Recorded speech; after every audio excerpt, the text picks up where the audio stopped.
With updates చూస్తే సైఫ్ అలీ ఖాన్ ఇంట్లో దాడి జరిగిన రోజు రాత్రి అసలు ఏం జరిగింది? నిందితుడు ఇంట్లోకి ఎలా చొరబడ్డాడు?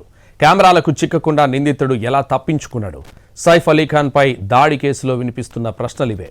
వాటి గుట్టు విప్పే పనిలో ఉన్న పోలీసులు దుండగుడి కోసం గాలిస్తున్నారు. కొత్త ఫోటోను రిలీజ్ చేశారు. ఈ దాడి వెనుక అండర్ వరల్డ్ హస్తం ఏమైనా ఉందా అనే కోణంలోనూ పోలీసులు విచారణ జరుపుతున్నారు. దాడి వెనుక అండర్ వరల్డ్ హస్తం ఉందా, ప్లాన్ ప్రకారం వచ్చాడా, అప్పటికప్పుడు అటాక్ జరిగిందా అనే అనుమానాలు వినిపించాయి. ఇప్పటికే ఓ అనుమానితుడి ఫోటో రిలీజ్ చేసిన పోలీసులు అతడికి ఈ కేసుకు సంబంధం లేదని గుర్తించారు. అంతలోపే బాలీవుడ్ నటుడు సైఫ్ అలీ ఖాన్ పై దాడి చేసిన దుండగుడి కొత్త ఫోటోను రిలీజ్ చేశారు పోలీసులు. దాడి చేసి పరారైన దుండగుడు వెంటనే దుస్తులతో పాటు గెటప్ కూడా మార్చుకున్నాడని పోలీసులు చెబుతున్నారు. నిందితుడి కోసం 20 టీమ్స్గా ఏర్పడి ముంబైతో పాటు ఇతర ప్రాంతాల్లో గాలిస్తున్నారు.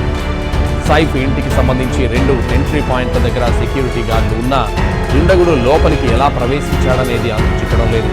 దాడి వెనుక ఉద్దేశం ఏంటనే అంశంపై దర్యాప్తు చేస్తున్నారు పోలీసులు. ఇక సైఫ్ అలీ ఖాన్ ఆరోగ్యం క్రమంగా మెరుగుపడుతోందని లీలావతి వైద్యులు తెలిపారు. సైఫ్ మాట్లాడగలుగుతున్నారని, నడవగలుగుతున్నారని చెప్పారు. మరో 2-3 రోజుల్లో డిశ్చార్జ్ అయ్యే అవకాశం ఉందని చెప్పారు వైద్యులు.